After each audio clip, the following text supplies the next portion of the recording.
तो 12th question NEET 2022 class 11 के syllabus से रिलेटेड क्वेश्चन है। Plane angle and solid angle have, plane angle and solid angle, ये आपका chapter number 2 unit and measurement से related question है। Plane angle and solid angle have unit but no dimension, no unit and no dimension, dimension but no unit, both unit and dimension. देखिए, plane angle अगर आपको पता हो तो plane angle के पास unit होती है, और प्लेन एंगल की बेसिकली यूनिट जो होती है वो होती है आपकी रेडियन। क्या होती है आपकी बेसिकली इसकी ऐसा यूनिट?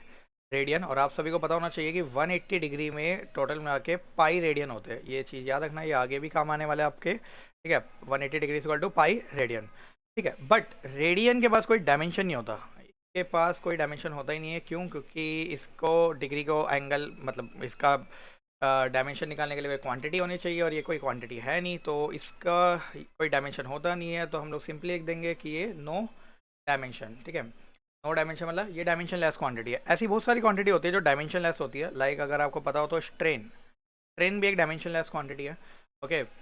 और भी बहुत सारी क्वांटिटीज़ है, ठीक है, जिनके डायमेंशन नहीं होता है। अच्छा, यहाँ पे आपको एक चीज़ और पता होनी चाहिए, एक होता है प्लेन एंगल और एक होता है सॉलिड एंगल, ठीक है। ये भी AIPMT के एग्ज़ाम में बहुत बार आ चुका है, सॉलिड एंगल से रिलेटेड कि सॉलिड एंगल का क्या है।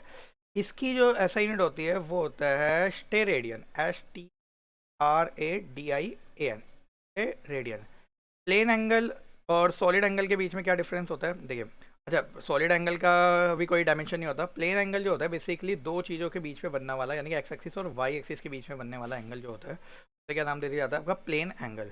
जबकि जो सॉलिड एंगल होता है ये बेसिकली 3D, यानी कि हम कह सकते हैं कॉन, एक कॉन के बीच में जो एंगल बनेगा उसमें जो एंगल होता है, जैसे कि कॉन आपने देखा होगा, तो कॉन के बीच का जो एंगल बनता होता है बेसिकली उसको सॉलिड एंगल से डिनोट किया जाता है। तो इसका राइट आंसर हो जाएगा A, plane angle and solid angle have unit but no dimension. इनके पास यूनिट तो होगी बट डायमेंशन नहीं होगा, ओके।